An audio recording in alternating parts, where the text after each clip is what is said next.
What's happening, everybody? Gate 7 International back again, and we are joined by our friend from the land down under, CJ from Thrylos Global. Sorry, I screwed that up.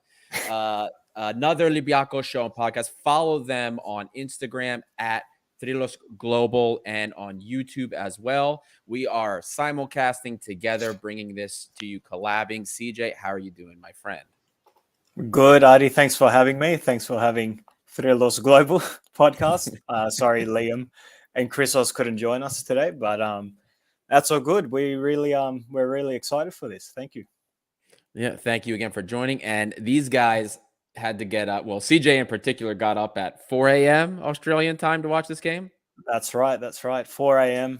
Well, 3:30 by the time we get the stream going and all that. But it's currently 7:10 a.m. here. So, yeah, it's been a brutal morning so far. That's to say the least, for sure. Well, CJ, before we get started, guys, if you are watching the stream, don't forget to like and subscribe. Subscribe to Thrylos Global. Check them out. Subscribe to them. Give a like. We are streaming together. Both. We've never done this before. It's really cool. Fun little feature that we found with the streaming platform we use. So check it out. The like helps both of us. Both of that channels grow. Both of us continue to connect Olympiakos fans from around the world, from across the globe. It's fantastic stuff. So real quick, for those of you that are checking in, if you haven't done so already, hit that like button and subscribe for further content. Quick message from our sponsors. For those of you that are shipping around the world, doesn't matter where to or where from, check out our friends at Piraeus International, www.piraeusintl.com. You can give them a call out as well, 410-675-4696. Any shipping in and out of Greece around the world. And last but not least, our sponsors at BetUS. Don't forget to use our promo code GATE7INTL, all caps, with BetUS. You can get a 125% deposit boost. Turn $100 into $225 with BetUS. They accept crypto. They accept credit cards with qualifying countries. So check them out and check out our bet cards as well if you want a chance to make some money. CJ, might as well just get started. The comments are already rolling in, and it is incredible. But before we get into some of the post-match, there was some early drama before the game even started today. There was early drama starting with the Polish referees that had come in to ref the AEK Aris game. Now, CJ, from the early Gazeta article, it started off with the referees got trashed on the plane ride into Athens, and they started screaming at some Greek fans. Apparently, it was a father and son that was reported that kind of said something to them, and then they spit on them. And the whole thing played out and led to both Aris and AEK requesting that the referees be removed from the match. And then a Greek ref was then put into place. Then apparently there was a disagreement. Like Aris didn't want to play with the Greek ref there. Who knows? Then it gets even crazier because the Polish referee goes on and says the entire thing is fake news. We talked to some journalists in Poland, and our sources in Poland told us the referee that was claimed to have been drunk, the head ref that is, doesn't drink at all. Straight edge. And according to Polish press, he blew a 0%. So this is entirely fake news. This is the circus that is Greek media and the circus that is what is going on. And the best part I'll save for last, in the Polish press, they are saying that their ref was set up by the head of the Greek Referee Association. So some very weird things going on, interesting stuff. Woo. Definitely is interesting. And you don't get this in any other league. No. Where else are you going to hear this stuff? It's good. No. Yeah. And it gets crazier. Apparently, in the report, they said that the hooligans that were at the airport, the ones that were starting this fight, the referee said they identified themselves as Panathinaikos fans, which is also weird because that's not something hooligans usually do. They don't. Hey, Panathinaikos fan here. Now I'm going to mess your life up. That's especially at the airport. Come on. The whole thing's a little fishy, but anyway, you knew it was going to be a weird day when check the bank accounts. Exactly. Well, the comments are already getting started with the game. A lot of people that are very unhappy. Stuff, everything coming out. Outlaw Jorge here. What a roller coaster. Mikhailo Milovanovic, I think our good friend, our good allies over there from Belgrade. I think Michel didn't need to go. This should not happen if he stayed, I think. Smios, hi guys, this year has been a disaster, a complete joke. Marcelo, Fortunis Gate, the firing of Michel after the double attack from the Ultras, and many other silly stories. Brother, talk to the people. For those of you that do not speak Greek, that means president. Talk to the people. Well, let's get started. CJ, give us your thoughts so far, just your general thoughts on the game today. What did you think? Absolute dog crap, my opinion. I was watching, and the first 10 minutes, Olympiakos absolutely struggled to get the ball, pass the ball, keep the ball, run with the ball. Just anything to do with 101 basics of football, they just couldn't do it. And I was thinking to myself, okay, they're in a pretty intimidating environment. They're away from home. They don't have a coach. It's a different lineup. They just need to settle, but it went to like 15, 20, 30, and it didn't change. And then Socrates' beautiful back pass to Sporar for 1-0. I just felt it coming. The pitch, the way Olympiakos felt, just watching it, it felt empty without Mitchell's presence. And just my opinion on it, if he was going to leave, I would have preferred he just stayed until the end of the season. Like, he just made it clear, like, hey, we're finishing the season. Next year, rebuild. Do whatever. I'm not in the plans. I would have respected that. Whatever, he left for whatever reason. We don't know. Don't care. But because the thing is, against Bulk as well, we came out with a lot of flair, a lot of fire. Right. And just this game, I think it just maybe caught up to him. I don't know. Just was really bad. We did not look like scoring at all during the whole game. Apart from like maybe 2 clear-cut chances, one from El Arabi, which went straight to the keeper, then Fortunis in the second half. Other than that, it was terrible. Absolutely terrible. Everything from the start, the lineup, the tactics, the formation, a hot mess. Absolute hot mess. Yeah, I definitely hear you there. I mean, you brought up the Bulk game, and it was totally different because in the Bulk game, we were pretty dominant, especially pressing on both ends of the ball. And when they scored the first goal, it was completely against the run of play. Yeah. And you definitely felt like we had something, that we could get something back. But then in this game, the first 10 minutes, we could barely touch the ball. And when we did, we gave it away right away.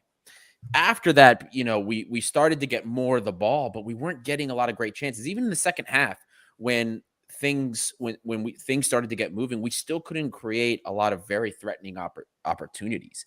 It was just puzzling from the get-go. And I think the only way we can really analyze whatever there is to analyze is it's starting from the beginning. The starting 11, it did not make sense, some of the choices. You see Youssef El Arabi in there, and you're sitting there and thinking, this guy hasn't done anything all year. I mean, holding to the ball too long, not really doing much of anything. And then add to that, you're behind him, your 10 and your wings. You have Masuras, Fortuny on the wing, and then James Rodriguez. James, distribution-wise, he's still got it. The guy is money when he has the ball at his feet, but he can't run. And this is the type of game in these derbies, you need guys moving, pressing, running around. Masuras is Masuras, but we have no more Canos. That's a different story. But we're kind of seeing, and I'm of the opinion, as a lot of Olympiakos fans are, that you can't have Fortuny and James at the same time on the pitch, in occupying the same spaces. Because as much as Costa does run, he's not really a ball winner. You need 2 guys running and Costa in the center. So I would rather have Costa playing at this point than James in derbies like this, in situations like these, I should say. Yeah. So just very strange changes in the lineup. What did you make of that? I just want to touch up on what you said with El Arabi. I can see what the coach was thinking before the match. The problem with him, yes, he hasn't played all season, but compared to the other seasons that we've seen him, he just can't hold up the ball anymore. He's extremely slow. He gets shoved off the ball very easily, except for like a little nutmeg he did. That was nice, but he just can't hold. He can't distribute the way he used to. He can't play the way like he used to. Yeah. And the age is one factor in it, but the bigger factor is that he wasn't a consistent player this year. He wasn't starting. He wasn't playing. He'd come on for 5-10 minutes. You're not going to get much out of him. It's not like he's 24, 25 and can burst out with speed down the line. He can't do it. Just with the whole starting lineup, he left the best players for the job out from the start.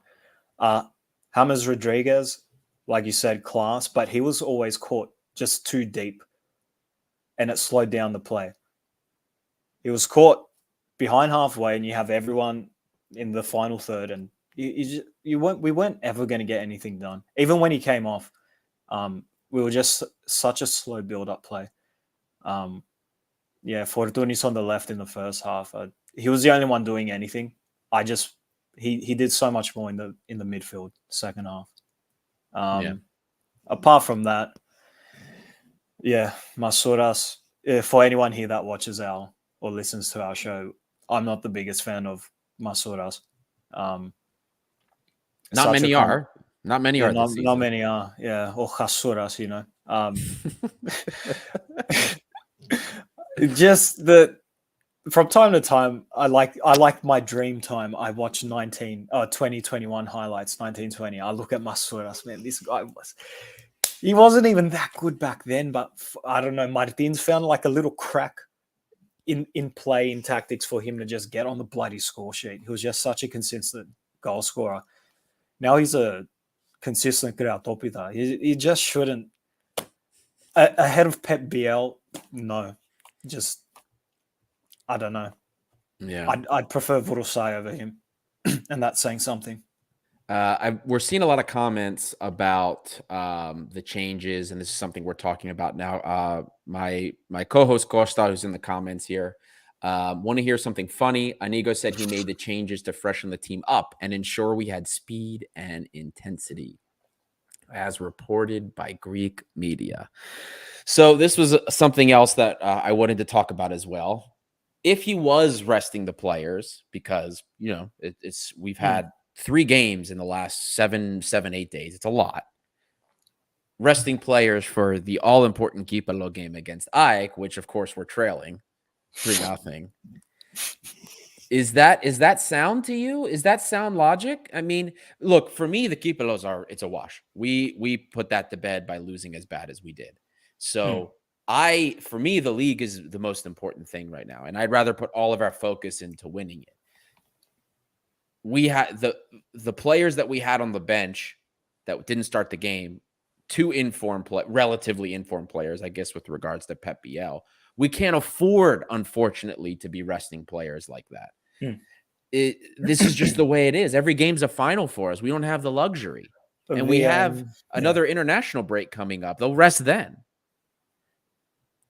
I don't know how I feel about that. If the mentality was to rest players for the Kipalo, that's the dumbest shit I've ever heard of. Sorry for the language, but the Kipalo's gone.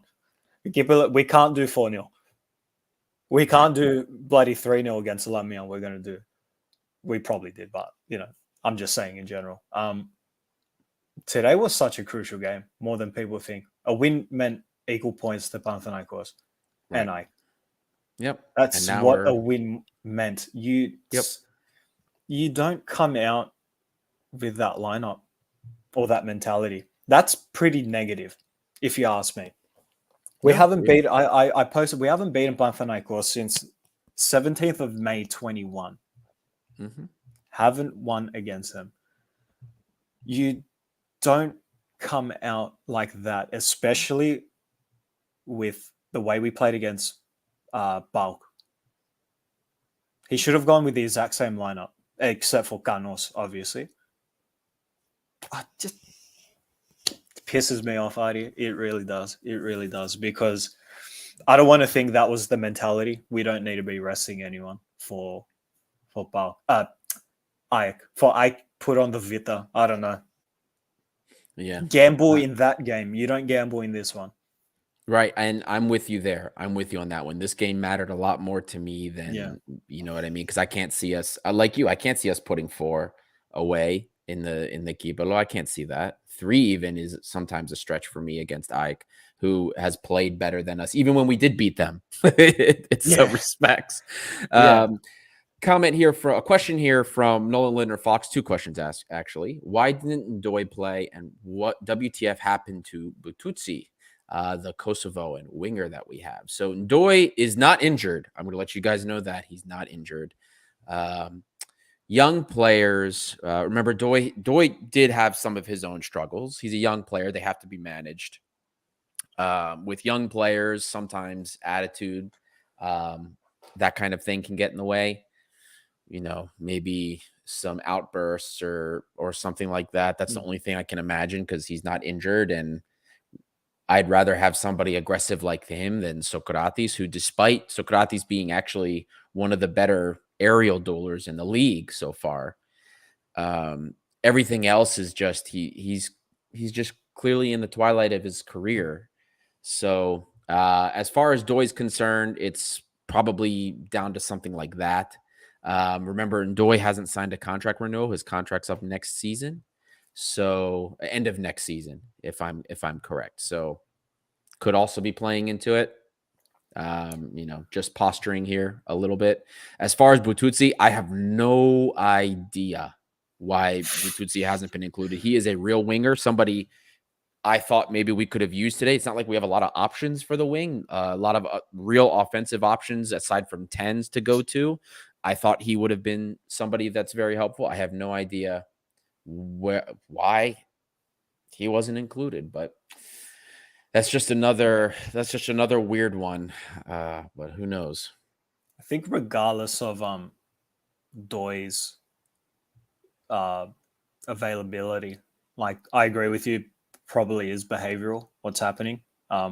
We do need to, if that's what's happening, you know, we've had it happen in the past with some players, but like, the real question is what's happening with Papi Cisse. You know, we've seen him and Ba play amazing together. And out of the two, this is a bit backhanded if you ask me, but I would have expected Ba to make more of a mistake than Socrates. Me too. But Me too. Ba was Ba's Ba. He did his job. He did his job right, I guess. He got it done. The thing with Ba is look, for all intents and purposes, Ba, when he's got a cool head on his shoulders, is a quality center back. He does play pretty well. It's just the risk you usually have with him is if he loses his head, which there was a time today I thought that was happening when he threw. Who was that he just tossed? Was it Ioannidis he just threw on the ground? I think so. Yeah. So it's stuff like that you worry about with Ba. But I mean, you're right. I mean, Cisse for some reason, Cisse is unchoosable this season. I'm not going to hash over some of the details that happen, but you know, again, I'm not going to go into that, but there's a lot of stuff, a lot of chaos going on that's been going on all season that has led to the point that we are at today. I do want to shift our focus a little bit. We kind of talked about the starting 11. We talked about our general thoughts on the game. And we briefly talked about El Arabi and how we didn't like that he was kind of in the starting lineup because of how he's played. Is he finished? Now, bear in mind, guys, he's got another year on his contract. But is he done at this point? Like, is there anything else to salvage, or is the decline in full swing, or is this just another patch and the real El Arabi is going to come back? Well, what do you think about that? Is the real El Arabi going to come back? No. But is this just like a blunder? Is he just having a really bad moment? Like, it's hard to tell because this season has been, like whoever said that at the start, a roller coaster. Should we move on from him? I think so. If how old is he? 37? Turning 38 or 36, 37, whatever the case is. You can't build a team around him. No, 36. He's 36. He's proven, I don't want to say proven, but he hasn't been. Look, when we needed something last season or the season before, you chuck on a Hassan, he'd get a cheeky goal in the 90th minute. We're not getting that from El Arabi. Bakambu is too in form. Yep. And too consistent of a starter for you to just be like, oh, we're versing Panathinaikos. Well, if we win, we're equal. El Arabi. We're not going to get the El Arabi of 3 years ago. I could make more of a case for him if he was somewhat vital to the team. Don't think he is. I said it on our show. We should have just kept Diquinho, not him. Diquinho's not doing half bad right now in Brazil. Yep. He's actually doing all right. Yeah, we should have kept him. He would have been, first of all, he's younger, stronger. You could get more out of him than El Arabi. Look, if El Arabi was coming on, scoring a goal every couple games, I would say, look, he's somewhat doing something for us, but no. I think he's finished. I think it's time. Plus, the money we lost on him now. Yep. What's it, 2 million a year? Yeah. Plus incentives. Plus, yeah. I think an extra million for qualifying for Europe or whatever it was. Yeah. Nah. I think he's finished. Yeah, too much. I was a fan of keeping him if the contract we negotiated was a little bit less, but it's very a lot of guaranteed money, more than I would have done at the very least. But that's just me. Because in the past as well, like we had Pantelic, for example. He was pretty old, but he'd come on and do something and score a goal. Yeah, I remember that. Good old Marco. Yeah. I missed that guy. Yeah. Comment here from Mano. I don't see the point of the MVP poll when we have a result like this.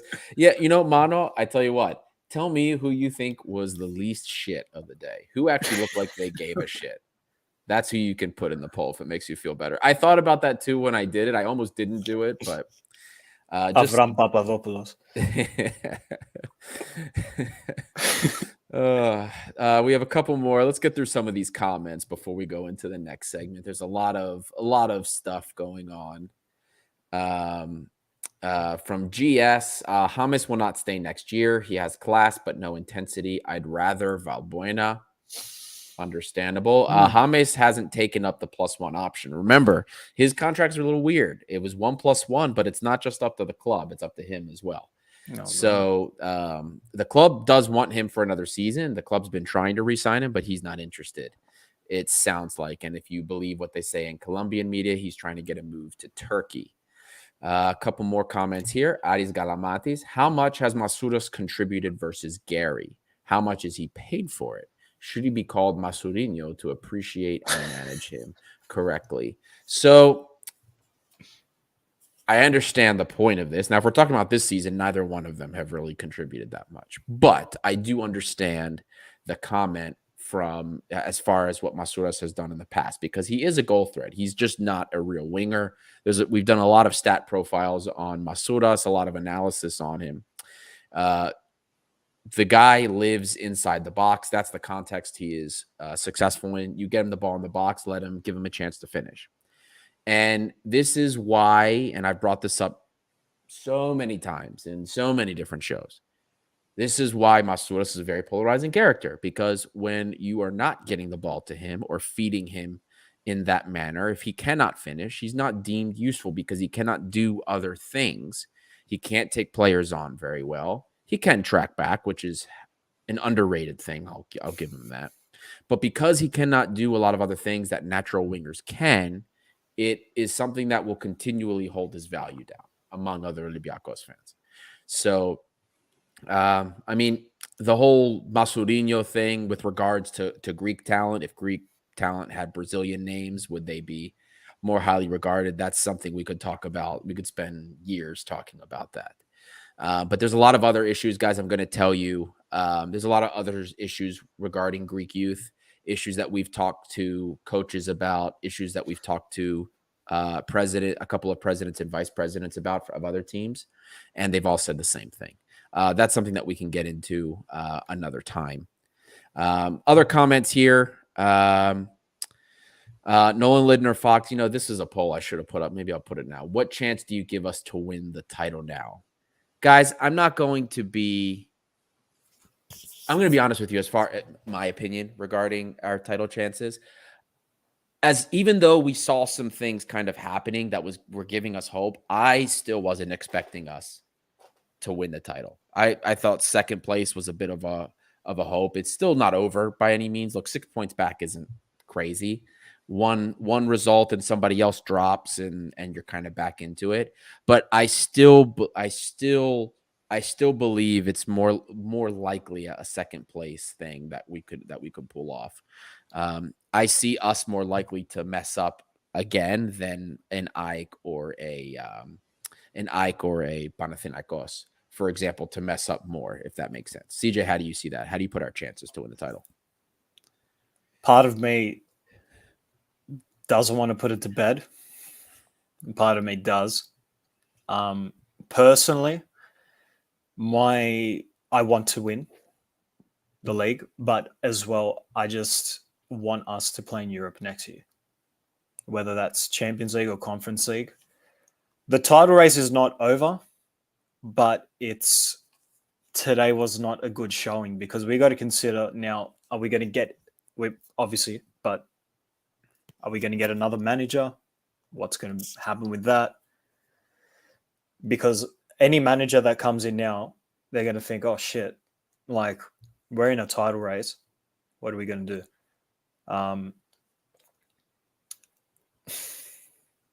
I think I agree with you. We're most likely to slip up than Panathinaikos or Ike. I don't know. We have Ike, 3 times? Yeah, Twice we have them in the league. Kipalo. Then I think there's an international break. We have them again. Yeah. And then we still play them one more time after that. So it just comes down for what Olympiakos can do between now, not the Kipelo, but after the international break, what they can achieve up until then. I think that this break is very crucial to us, whether that's getting the players prepared, finding a manager, what's the direction of the club. I think it just comes down to that. Personally, look, the title race is not over, no, but we do have to be realistic. Probably is. Right. Yeah. Just Ike's too good this year, in my opinion. Not too good. We beat them 3-1. We smacked them. But their shit's in order. That's what that's when it comes to a title race, that's what it comes down to. Who has their shit in order more? And man, fucking Offie have it more in order than us right now. So it's Kalia. It's a mess. Yeah. We need Pedro Martins back. I don't know if I'm going that far, but I'm joking. Look, and for that comment, James Rodriguez came to play with Onyekuru. That's why he's going to Turkey. We need him back. Recall the loan. Another one from GS here, getting a bit ahead of myself, but with all the positions we need to fill for next year and no UCL to bring in cash, what happens? More of this year, next year. Well, GS, I'm going to tell you guys something, and Costa brought it up. I think it was the last show or the show before. If we don't get Champions League, if we don't qualify for one of the Champions League spots, and not just qualify, but also make it at the very least, if we can't make it to the group stage or at the very least to the Europa League group stage, the club is in some serious financial trouble. Here's why. For those of you that may not be aware, Marinaki has already made 2 equity injections this last year and the year before. Now, I'm pretty sure this hasn't changed, even with how things have changed in FFP. You can't do that for 3 seasons in a row without garnering FFP violations and fines.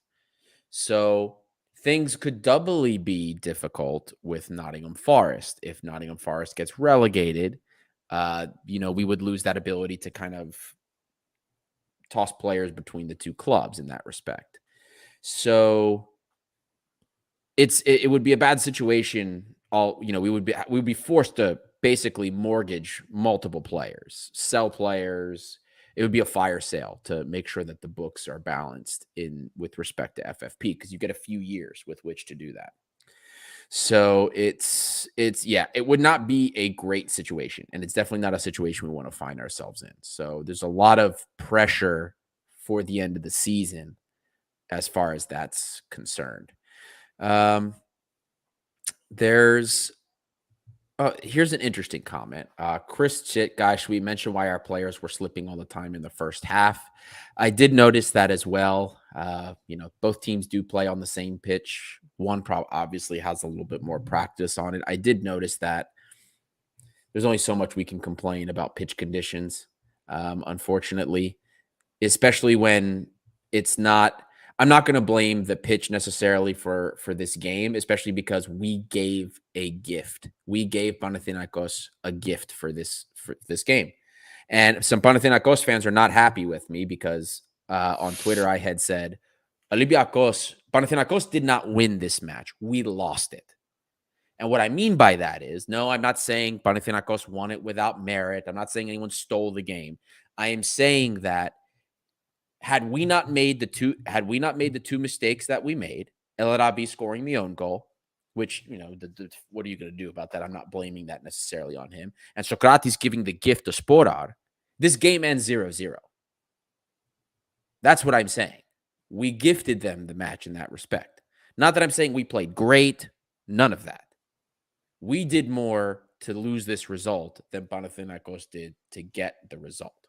And that's including them, by the way, outplaying us in the first half. So that's what I'm saying with regards to that. So I'm not going to blame too much on the pitch. CJ, I don't know what your thoughts are on that. The pitch, look, it is what it is. We go to a stadium where they get fans to paint the seats. Like, what do you expect with the pitch? We did give look.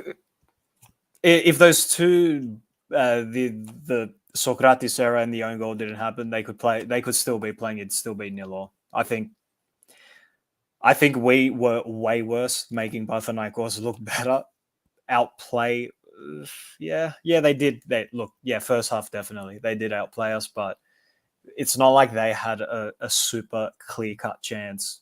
We were nowhere near getting any clear-cut chance any other day. This is a 0-0. Yeah.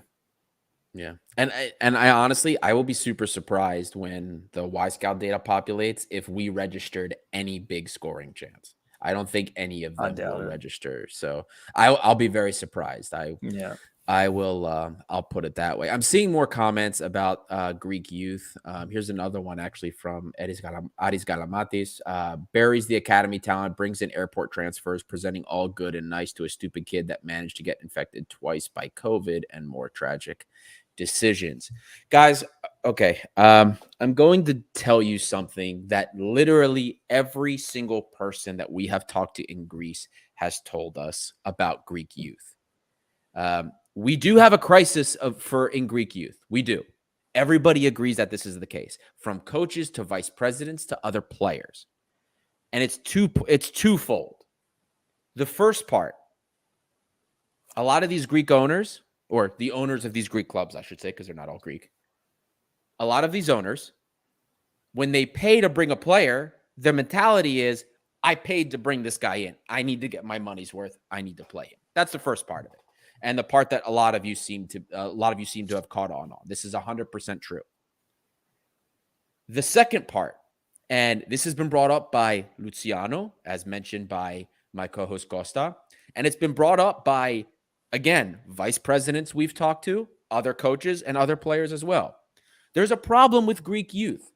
Greek youth care once they are in a first team or make it to a first team.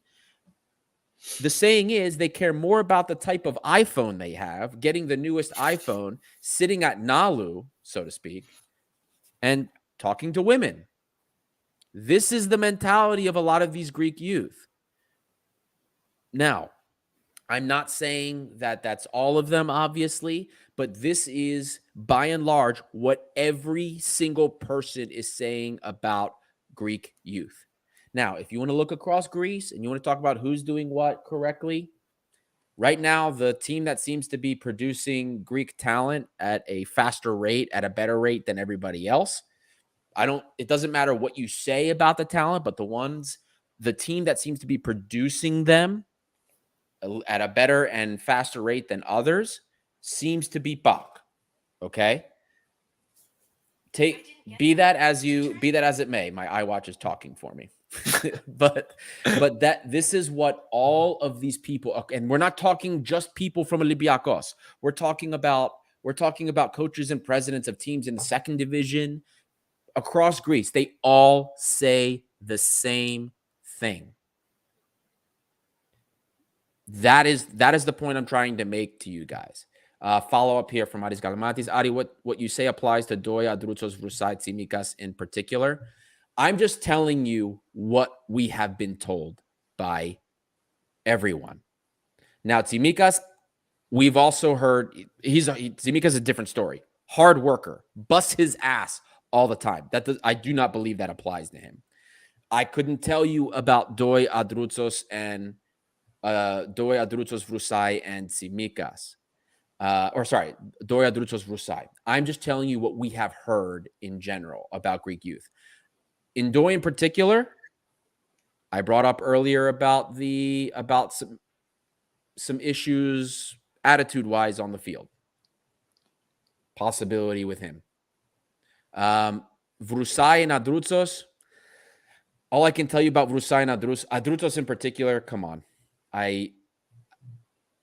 As much as I think it's annoying and frustrating for him that he's been pushed out as right back, I don't know if Adrutsos would be good enough to unseat anybody in the midfield position. I mean, do you think Adrutsos is good enough to unseat the midfielders that we have? Like, let's be honest here, guys. As much as we love talking about Greek players, let's be honest. Vrusai, I think, is more hard done by in that respect because he does well and then he gets benched. And I mean, he looked the best on the wing, and then we start playing him at right back. I feel a little bit worse about Vrusai, at least. CJ, what do you think about the whole Greek youth situation? Just first with what you just said with Adrutsos and Vrusai, for example, people, they need to understand that a being is going to reach a peak and a maximum to their ability. Just because they keep playing or they find their right position and they keep playing, they have great mentors, doesn't mean they're all going to end up like Lionel Messi or Ronaldo. They have a maximum. Personally, I agree with you. Vrusai has been extremely hard done by because he's shown us what he can do on the wing. The injury stuffed him up. And the whole thing with Martins in and out, train here, train there, eat with Marcelo over here, Malakias like that. Adrutsos, yes, hard done by, but he's reached his maximum. That's just the truth. He's not horrible. He's decent. He's not someone I'd put in against Panathinaikos. He's someone I'd put for Lamia. He's Lipame to παιδί. Like, I don't want to talk bad about Adrutsos, especially as a youth product. So is Vrusai, Doi as well. We need to look after him as well. But the Greek youth system, I don't know much about it entirely, if I'm honest with you guys. But what I can say about the Olympiakos one is that we're producing really good talents, but the problem is for the Olympiakos side of things is they come up to the senior squad, the first team, and I don't know, it just turns to shit once that happens. I think Androutsos, Vrosai, for example, are prime examples, but I'm really hoping we're careful with Surilis when he comes back on loan. I'm really hoping. I don't know if Binakas as well. What is he loaned out? I've followed him. I just it's a whole thing. It's not just the youth thing. It's a whole thing. Like we need to like get these Greek players up to speed. But let's be honest, like, do they reach their potential, or when they reach their maximum, are they just not good enough? Olympiakos is a club. Like, we can go out and buy the current best Greek players that are out there, but it won't make up an 11. Look, before we continue, we're a little off topic, kind of as it is. Yeah. But I'll say this, because like, it's not just because you can have both things, right? You can have some players, youth, right, that have certain mentality issues, right? But then at the same time, you can still have clubs that are, because they bring a foreigner in, that are more likely to play the foreigner just because they paid for him. Then like both those things coincide, which is why it's such a problem for Greek youth, right? They're dealing with it. It's both ends of that happening now. Kind of, because there's a lot of talk about here. There's a lot of discussion, which it's a good discussion to have. Look, first and foremost, the problem is we don't see enough people trusting Greek youth and playing them. That's first and foremost. And that doesn't just go for all the small clubs. That's Olympiakos too. We value. We have to be honest here, because we care so much about winning the title every year. We believe it's something that we own and that we should be winning. If we don't, it's a disgrace. We tend to shelve off talent, right? That's a flaw of our club, and this is why we don't produce talent as well. Yep. And then on the other side, you look at a team like PAOK, because people keep asking, how come PAOK is able to do it? Let's look at the situation PAOK has found themselves in. Can PAOK afford to be making the signings that we're making? No, probably not, right? And they've also had some injury issues, especially early on in the season. They're forced to pull from the academy. Not just the fact that they seem to do well developing them, but they're giving a lot more time to their young players. So it's not just one thing. There's a lot of things coming together. Is there a mentality issue with Greek youth? Yes. Are the clubs also not giving them a chance? Yes, 100%. Do we have an awful mentality when it comes to Greek football, Greek soccer in general? Absolutely. Absolutely. Look at how we've handled youth in the past. Look at what happened. Look at how we handled Agipo Kamara. We're not good at managing that. Ndoye as well. Let's assume it is correct that he is having attitude problems, right? He came on the scene and he was doing well. He's playing a lot at a young age. Guys, remember, he's still 19 years old. I don't think he's turned 20 yet, right? You know, you're young. Sometimes that goes to your head. You have to manage that. And we haven't done a great job as a club or as an organization of managing that talent on a whole. Think back to Fetfat Sivis. CJ, I don't know how old you are. I don't know if you remember that him. too Yeah, clearly. Yeah. Another talent, an incredible talent. But what were the things you used to hear about? Spend every day out at the club. Spend every day, you know. And then the other aspect of it that we also haven't really talked about is how media in Greece handles youth, right? That's also important. One day they do one good thing, Messi, Ronaldo. I remember, was it Panayotis Vlachodimo? Was the Greek Cristiano Ronaldo. He had a great game, did some stepovers against Olympiakos, I think it was. Greek Cristiano Ronaldo. Where is he now? There's so many parts of it. There's so many parts of it. And going kind of back to this so we can put this thing to bed. Costa, I know Costa and I have talked about this. We agree exactly with what Per Zetterberg had told us on the show, which is how clubs in Sweden kind of treat things, which is if you're going to bring in a foreigner, he better be levels ahead of the domestic talent that you have in that position. You know, like if we have a Greek player that's playing in right back, for example, or left back, we have Kitsos coming back. We now have, Doran Leidner as well. Another left back also that we may have signed a pre-contract. Let's say Oleg moves and we have those. If we're going to bring another guy in, he better be miles ahead of them in terms of talent. That's the kind of approach we need to have when it comes to bringing talent in order to promote kind of the youth, because this is something that we're developing them. We're not paying transfer fees for them. These are the guys we can make the most money off of in the future. They're the guys that are going to bleed the most for the jersey. It's important that we develop them. CJ, give us your final thoughts on that situation before we go back to the game. Just my thoughts on what you said with bulk teams like that, for example, having no other choice but to work with their youth system. I don't think it's nothing but a choice, but it's also with the expenses Olympiakos might have. They can't afford to rely on a bunch of young Greek blokes to win the league. We got to remember that before this season, if you did not finish first, if you did not win the league, no Europe, your best are going to leave and you're going to be in a hot mess. Try to be a team in the Greek league. You like Olympiakos, you play in Europe. What players are you going to attract if you do not play in Europe? That's why Bulk don't make any big signings. But say they did have the money.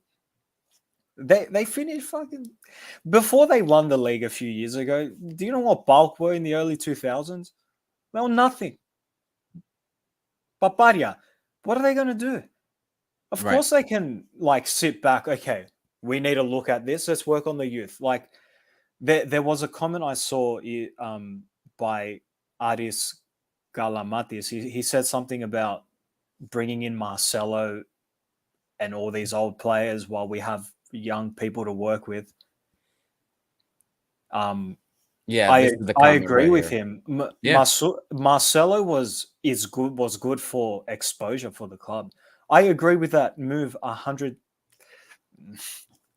The idea of bringing Marcelo was good, not him the way he was physically. But that's a whole different thing. We won't get into that. But we I don't know what to tell you, Artie. It's frustrating because we cannot lose the league. Right. No, that's absolutely right. And this is the first season in a very long time we have two teams that can go. I think they go straight to Champions League, Artie. Straight to Champions League. Not to the group stage. No, they one goes. I think it's they'll play 2 rounds of qualifiers. The second team plays 3 rounds of qualifiers. I believe. I have to double check that. Yeah. But regardless, that doesn't happen every year. No, yeah. And now it hasn't happened for a long time. Long time. 2011, 2012 was the last time. Bloody hell. Honestly, man, I have to go back and look because I don't remember the last time. But that's what it comes down to. Imagine the last few seasons where it was literally only first position goes to a qualification. Imagine Olympiakos didn't make that. Are we going to trust Bulk to get into Europe? We were the only one last season, or this season, last season before, whatever. We were the only one. We're the only Greek team. So, long story short, we can't look, if we're going to play Greek players that can get the job done, we have to go out and buy the best. Right. While we have the best, we can focus on our youth. But again, the other teams like Bulk, for example, they've produced young talents, Kostantelias, Tsolis, who Alexandropoulos from Panathinaikos as well. That's just my opinion on it. Yep, I hear it. And I think, and I don't know if maybe this was the question from Adis, when he was asking about James Abidal, Marcelo being levels ahead. I'm not saying that is the current philosophy of Olympiakos now, because it clearly is not. I'm saying that's how it should be, in case there was a mistake. Here we go. A question from Nolan Frost. Does third place get your Europa League? No, that's the cup winner. Third and fourth is conference. Yeah, third and fourth is Conference League, and the winner of the Greek Cup gets Europa League. If the winner of the cup, is not in one of those other places in the league, that's kind of like how it works out. And just to clarify, because I'm looking at it right now. So the champions from associations 14-15, which I believe we were 15 at the end of last season in the ranking. The champion will go into the third qualifying round via the champions path, and then the league path we will have. So the team that comes in second place will start from the second qualifying round. So okay. I think I was right the first time. That's what it looks like. So Ike wins the league. Ike will go to the third round qualifier, and then the second place team will go to the second round qualifier. So if Ike win the league and cup, then who gets Europa League? I think it then goes to third place, if that's the case. I believe. I initially thought it was the Greek Cup runner-up that got it, but I have been told since then that I was incorrect, and that it's actually the third place that gets it if the Greek Cup winner is the same as the league winner. So that's what I've been told, but I can double check that, and then we can post that on socials, just to be clear with everybody. So now that we've put to bed the Greek youth issue, and maybe we can get somebody one of those people that we spoke to on the show, so that we can talk more about Greek youth and football clubs and things that Greece doesn't do well in that regard, and talk about that then. But we're getting close to an hour already, so let's kind of finish up. We'll talk a couple more things about the game, and we will do our man of the match, or least shitty of the match, we'll say, coach's grade, and then we'll finish everything up here. And real quick, guys, again, we're about 50 minutes in here. If you haven't done so already, a lot of you have already passed through the show. We've already had a couple hundred individuals come through. There's about 30 of you in here now. If you haven't done so already, hit that like button for both. This is going to benefit both channels. Check out CJ's channel, Thrylos Global. My God, my words aren't working. Second time. I'm struggling so hard. Check both channels out. Subscribe. Help us continue to connect the red-white community worldwide. Obviously, we cover mainly football here, but we also touch on a lot of other things: basketball, all the sports of Olympiakos. Olympiakos is not just football; it is a community worldwide for everything. So help us continue to grow it and connect it. Now, CJ, back to the game at hand, as we start looking to close up before we get there, of course. Bringing things back to the game, do you find this loss individual mistake, poor tactics? Is there one culprit worse than the other, or are they both equally at fault for what happened? That's a good question, because there's no I in team. If they fail, they all fail. The lineup, as we said, was wrong. The stuff, forgot his name, the coach, whatever his name is, said in the press about more energetic stuff. I think that's just to save face in front of the press. I think it was just a load of shit. There were individual mistakes, but the whole team just did not look up to it. I think it's a mixture of both individual errors and poor tactics. Jose, there you go. Hint, hint, it's me. Jose and Nico checking in here. Hint, hint, it's me. I could sit here and break down what each player did individually that was wrong. The motivation did not look like it was there. Like I said, Mitchell's his presence was missed, and it's just such one. Obviously, being such a shocking year, but yeah, I would do that honestly. Bring Lemon in, but even the contrast with 1 week game from each other is astounding. 1 week. It's only been a few days. A few days, yeah. Yeah, Wednesday was the game against Bakke. It hasn't been a week yet. Yeah, far out. Elarabi, plenty of errors. I can't say Masuras did a lot of errors, but him doing nothing is just an error in itself. But that's his capability. I just want to touch up on Pep Biel. A lot of people love him. I just can't get behind the bloke. I really can't. He's very childlike in his antics. Just he misses an opportunity. He's just like, oh, this that storms off. He's like the new Onyakuru. He has a different fucking haircut every week. He just irritates me. He'll do like something out of this world. Then the very next minute couldn't hit a barn door, couldn't pass a ball straight. I'm not saying he's a bad player. He's a good player. Next year is probably his year, not this year. He was mucked around a bit at the start of the season as well. But I think it's just poor tactics more than individual errors. The biggest error was the lineup, in my opinion. I think going in with our strongest, going in harder and faster was the way to do it. How we started was not the way to do it.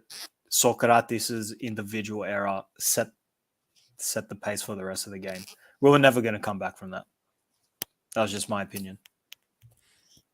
Yeah, I see that. Comment or question here from Dimitris K. Was Michel's sacking really justified? We were unbeaten in the league since October 22. Dimitri, we kind of talked about Michel earlier. He left, man. The club didn't sack him, so to speak. He left. If you believe some of the things that are, if you believe the things that are said, it was some fans that were threatening him and look kind of like they did after the Addis game. And you know, if you're Michel, if you're the coach, put yourself in his shoes. Nobody else was taking the job. You took the job because the club is your home. It gave you your a great start for your career as a coach. Are you going to deal with that? Probably not. I don't think I outside of some of the hardcore fans, Michel here, Michel in the comments now. Outside of some of the some people I saw, some of the some fans, I think the vast majority, at least in the circles that follow us, the circles that we've seen, nobody wanted him to go. Nobody wanted to see him fired. I think most people agreed that moving forward, even if he won the league, they didn't want to see him stick around. But I don't think people didn't want to see the carousel continue with coaching. That's how I saw it. But I think most people in the end didn't want him to go. That's how I saw it. And then CJ, kind of touching on your points. For me, tactics was definitely an issue. I think I saw both of them. Without the individual mistakes, I think it ends 0-0. I don't think we had enough, as you said before, to win the game. I don't think we were ever going to. It just didn't seem that way. It didn't seem like we had enough. We could manufacture enough big scoring chances, as the terminology is. And the individual mistakes didn't help. I think it was very much, I'll almost put them on equal footing, I'll say. The tactics sucked, and there were some individual mistakes. What Socrates did is a career ender for some people at Olympiakos. You know what I mean? Yeah. Well, Panathinaikos most of the time had 9 players in their box. No. And we were never going to break him down. Here's At what least not with the starting lineup. Corbett on. Yeah. Corbett on. The ship sailed on that one, buddy. We made a mistake. Oh God, I would have loved Corbett on to come at the beginning of ask you on summer. that. I was gonna ask you on that. Like, considering what's happened this season, what do you think? Do you think Corberan would have? I don't know. Would he have built something a bit more? I know his start was pretty bad. Yeah. At least Europe was bad, not so much the league. Let's be honest. But I don't know. Like, I just sit there and wonder, and I'm thinking, like, what if like Corberan was our coach up until now? Like, where would we be? How would have the team turned out? Like, you got to think about it, obviously, but it's hard. It's hard to say anything else because Mitchell, regardless, did such an amazing job to turn this team around. But yeah, I don't know. I just sit there wondering sometimes. Honestly, I can't. If I start worrying about it, I'll get a nosebleed because I was a huge fan of Corberan. Tactically, the guy is on another level. He is a great coach. Unfortunately, we didn't. I just hate saying this, but some people take it the wrong way. But what we needed at the time was a guy that could bring the mentality back. And Corberan wasn't necessarily that guy. The reason he does well in the championship, he's already got players that are there. They're ready to work hard, do whatever. So he doesn't have to focus on that part. I don't think he's the type of coach that can handle that aspect of it as well. That's why Michel worked better in that respect than him. Is Michel as good of a tactician as Corberan? I don't believe so. I wouldn't agree with that at all. And Michel was doing something that was an impossible task. All the players that had to get rid of, it was absurd.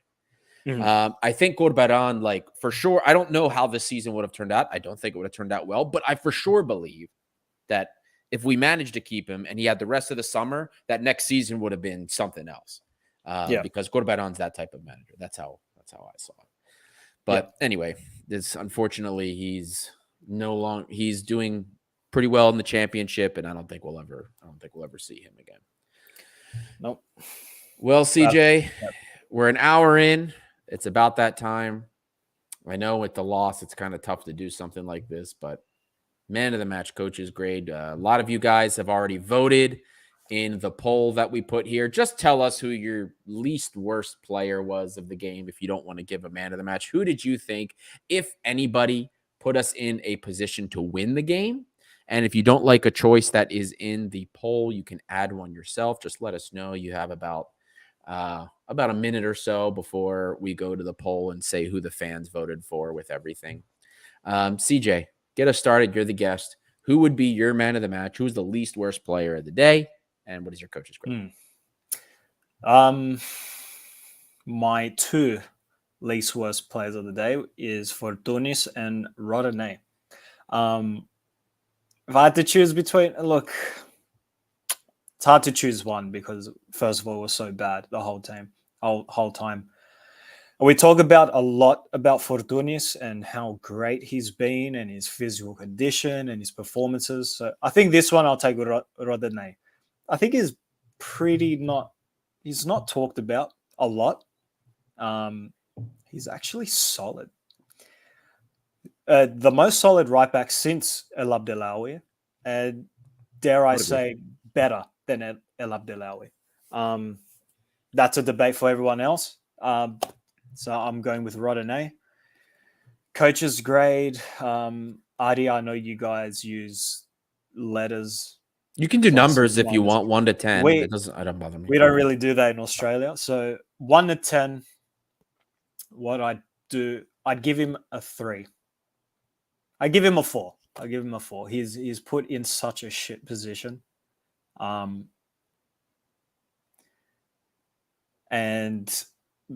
he's lost a lot of points on the lineup, the formation and tactics. I'm with you there. A 4, I think, is an F, basically. A D, would be like a D minus F for us anyway. Yeah. But yeah. I don't want to be harsh and give him a 1, even though I'll give him a 4. Only because he's put in a tough position and, he's doing what he can.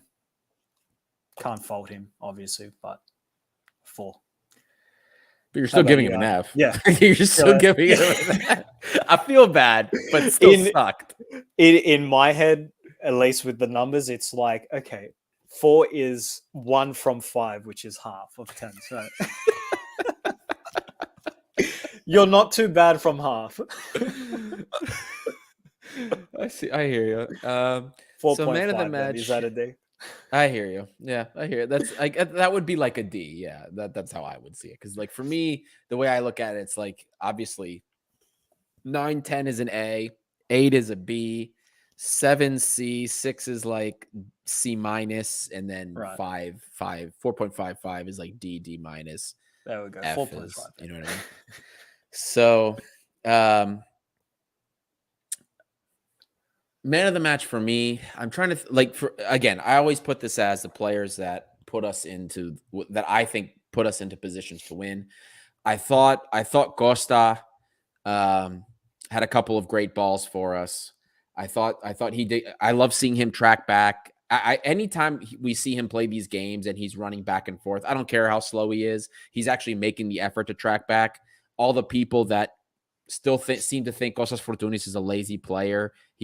Hasn't been that kind of player for a very long time. He's a completely different player since he's come back from his injury. He runs a lot more, and he has been doing that. There's as far as Rodinei is concerned, I feel like we talk about him a lot on this show, and I mean, I love him. Great acquisition in the winter. But I think if I had to pick like who I believe put us in the best place, players that I thought played well, Yann Villa, Wang and Baum, but I think I would end up giving it to Costa. Again, guys, I am biased with midfield, 10s in particular, so maybe there's some bias to Costa going there, but I would give Costa my man of the match. And then Inigo, the starting lineup for me, I did not like. I thought that the changes at halftime were good. They were the exact 2 changes I wanted at that time. But then he took a while to make more changes. I thought we needed like a guy like Valbuena on earlier. So in that respect, I thought that even though those first 2 changes were good, the rest of the changes weren't so good. It really felt like we were playing for a draw from the get-go. So I'm giving him an F. The game plan didn't work. A couple of good subs, maybe improved things, but still an F for me. So in a 1 to 10 scale, it's going to be probably a 3.54 for me in that respect. I like this comment here from Adis. Fortounis plays after 2 ligaments and a 30 plus and being sidelined by the owners. What WTF more can he do? And this brings up actually a funny argument that people were talking about with regards to Michel. It's like, did Michel really bring the team back, or was it him just deciding to play Kostas Fortounis that then brought the team back? That was a really funny thing, a debate I saw on Twitter that I thought was hysterical. But real quickly, guys, the fan vote for the man of the match, 38% of you guys that voted for Kostas Fortounis. He is your man of the match. Inbom Huang, 31%. Rodinei, 18%. And Yann Villa, 12%. Yann Villa, again, another one that people love to hate on recently because they say he's older, he can't move around as much, but is still a very important part of this team. I mean, we put the distribution statistics up of him and defensive, even comparing to, guys like Samaseku and other players in Greece, and he does very well. Inbom Huang is Inbom Huang, man. He's already looking to me. If I had to vote today, he's the MVP, like most valuable player probably for the season, transfer of the season. Like that guy's something else, man. No way we hold on him past the season. But there you go. You have the man of the match. Before we get on any more tirades, any more tangents, that's what it is from the fans.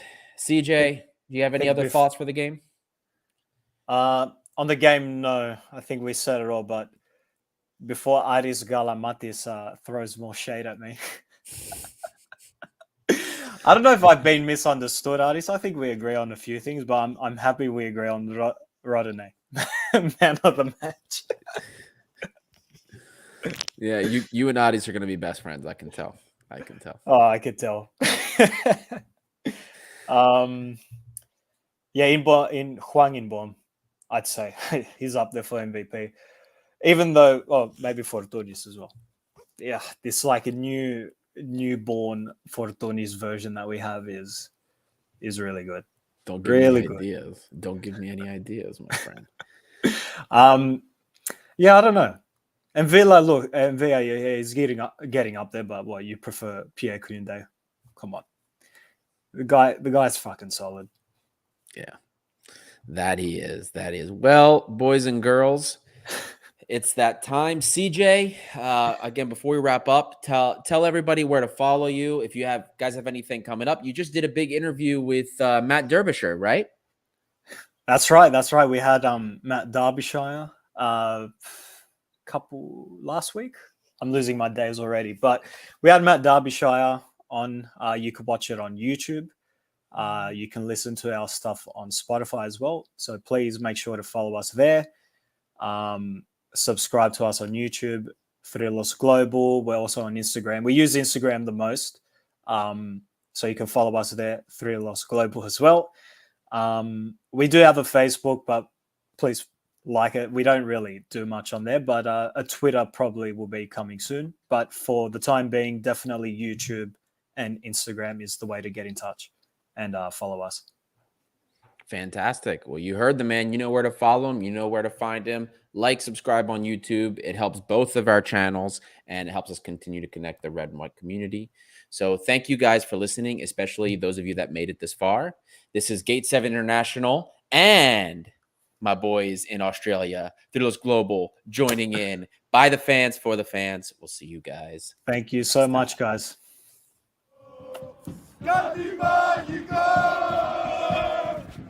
Ocupar, gente,